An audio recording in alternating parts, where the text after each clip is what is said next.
So this has been a beautiful, beautiful place, beautiful cruise, land cruise, amazing conversations with people here. It's one of the reasons we come, is to meet with you guys and to talk and to have a good time.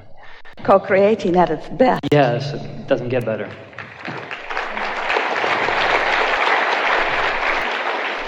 And Tuesday, I think it was, I got sick. Came down with some stomach thing. And I've heard, other people have too.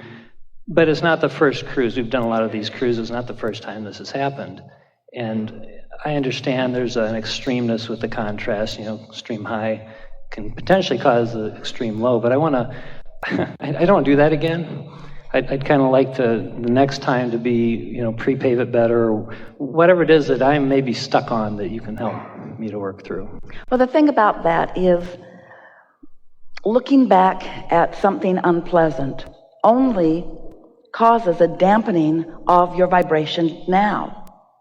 And when you think about law of attraction and you think about momentum, then you would only want to dampen unpleasant things while you're wanting to heighten pleasant things. And so it's interesting how it's past, you're feeling great, you're in a whole different feeling place, you feel wonderful, and you say, Abraham, now that I'm visiting with infinite intelligence, let's go back and revisit something not wanted. And the reason that we are eager to talk with you about this is because it is sort of the human dysfunctional way, isn't it? In other words, find the problem, figure out what it was, and prevent it from ever happening again. But you don't prevent things you don't want from ever happening again by continuing to discuss them. And we know in this physical orientation, there are so many who would disagree with that. And to this extent, we agree with it too. By understanding what a problem is, or by activating a problem or a question, then a solution or an answer can come, just not at the same time. Because the vibration of what you don't want and the vibration of what you do want are two entirely different vibrations. And so the way to avoid unwanted things is to get in a good feeling place and practice that and practice that and practice that and practice that. There is a certain guardedness that comes with life experience. There are certain things that you've heard or that you talk about. Just being in a different place, in a different climate, in a different environment, eating different foods. There are all kinds of things that you are always adapting to. And so what we're really talking about here is adaptation. Adaptation.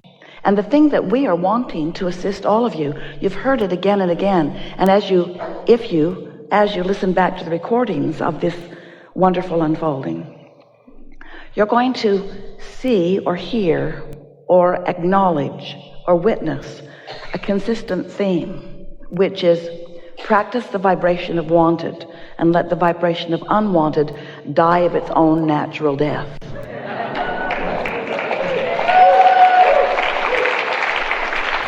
Sometimes that feels counterintuitive, and the reason is because there is contrast that helps you to choose.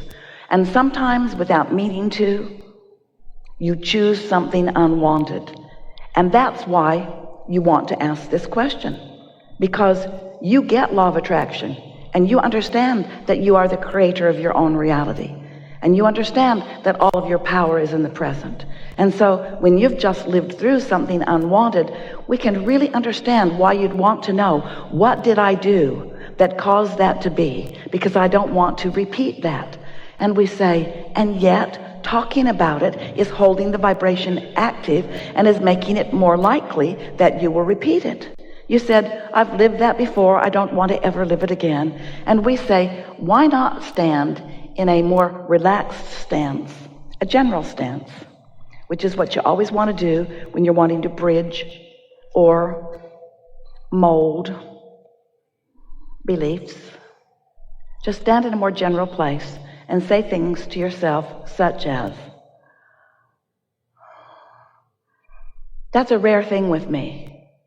So rare. You want to rarefy unwanted things. Well, how do you rarefy them?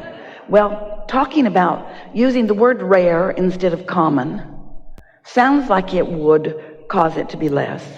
But attention to it when what's active is I don't want it means that whether you use the word rare or whether you use the word common, you're still not rarifying it. You're practicing the momentum of it, you see. And so we think that the reason that you often do that with each other is because you have this flawed belief that goes like this. Since you are in my space, I owe you an explanation about anything that you might want to know about me. And so you're just talking so much about yourselves. You're talking so much about yourselves, which is a nice thing if you are in love with you. But if you are talking about yourself in any way that is derogatory or pointed toward an experience of unwanted, it's all right, and it's part of step one, and we're not trying to talk you out of it. Just understand that that's how you keep a momentum going. Eventually, you'll reach this place when you'll say, I cannot even remember the last time I had any discomfort whatsoever. And those around you will say, well, what kind of a weirdo are you? And you can just think to yourself, well, I just hold myself in this place of thinking thoughts that feel good. Do you think that's a possible thing to do? Can you live in this world and point yourself in the direction of wanted? And isn't it easier to do on a week that you haven't been sick? Of course it is. Of course it is. It's easier to do. Conditions do affect you. They still do. And we don't want to pull you out of the conditions of your world completely, because we love seeing you savor so many of the conditions of your world. You just want to know which ones you're savoring and which ones you're savoring and which ones you're savoring and which ones you're savoring, which ones you're savoring, which ones you're savoring. Hear this word, savoring continuing, savoring continuing, savoring continuing, savoring continued. Or which ones you're worrying about, which ones you're worrying about, which ones you're worrying about, which ones you're worrying about. Hear these words, worrying about continuing, worrying about continuing, worrying about continuing. You get what you think about whether you want it or not. You see. And so wouldn't it be nice if you were visiting with someone and they ask you something and you felt the activation of something unwanted coming within you, and you just said, I never talk about that, and then go away. Don't allow yourself to be sucked into that, you see. Enough? Yeah, I think so. Something undone? Well, I guess the question about the, I can see if I look, not looking back to try to make it worse, just kind of seeing the evolution of letting things bunch up before we came to the cruise, Yeah. Business taking off and a lot of things going at the same time. I felt like the things I did to prepare to be here, I had to do to be on the other side of when we came back to the cruise, because a lot of stuff was in play. It seems like there's still a softening or a pre-paving that I could do that would help that. These are the words that we want you to take away from this conversation. Getting out ahead of it, getting out ahead of it, getting out ahead of it. Now, feel the difference between getting out ahead of something vibrationally and getting all your work done before you go so that it won't pile up on you when you come back. Okay, yeah, right. Feels a little better, yeah. That's not getting out ahead of it. So what do we mean by getting out ahead of it? So let's just talk about some things that will help you. We know that you live in an action-oriented world, and we know there are things that you believe that you must do. And there are things that when you do them, it is beneficial. There is a lot of doing happening around you to make this time that you are together a wonderful time. In other words, we're not talking about ceasing action. We're talking about letting the action that you are offering be inspired from that receptive mode. We're talking about being so often in the receptive mode that you are resourcefully renewing so that you are not depleted. So what you're describing is what a lot of people have experienced, where you push to try to get ready for everything. But in your pushing, you acknowledge you were depleting. And the reason that you were depleting is because you had some momentum. And of course, you always have some connection to source energy. And of course, there is always replenishment happening to some degree or another. But when you are pushing and trying and efforting and worrying, then you're not letting everything that you're asking for in as you're asking for it. And so it's sort of like water that's coming out of the bottom of the bucket faster than it's going in the top. After a while, the bucket is going to get lower and lower, and in time it's going to run dry, and then you're going to have a day or two where you need the water to replenish a little more. And so if you can get that visual of the happier you are and the less efforting you're offering and the less struggle, then the more you keep that replenishment coming. And in time, you will come to realize that it does not matter where you go or what you are doing. It's always there. Very nice people are around Esther in this hotel. Some she brought with her, some she met since she's been here. And something that someone asked her about this gathering, wanting to know how Esther was doing. And Esther said, I'm having the best time ever. This is just a wonderful experience. And then they were asking, well, do you do this very often? And Esther says, very often. Very often. In fact, I hardly ever stop doing this. I hardly ever am not doing this. This is not just an odd week of meeting. This is just something that I'm always doing. Don't you get tired? No. Don't you get tired of it? No. Why not? Because it's fun.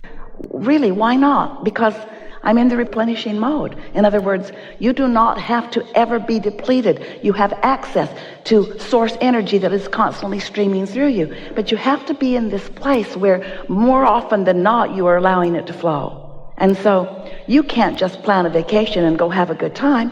We want you to always feel like you're on vacation, no matter what it is you are doing. Because you get the fun of choosing to do very little, or you get the fun of choosing to do something that's very interesting. You get the fun of orchestrating your life experience, or you get the fun of taking a little break from it. But what's really going on is that in every moment there is a convergence of you and others and source.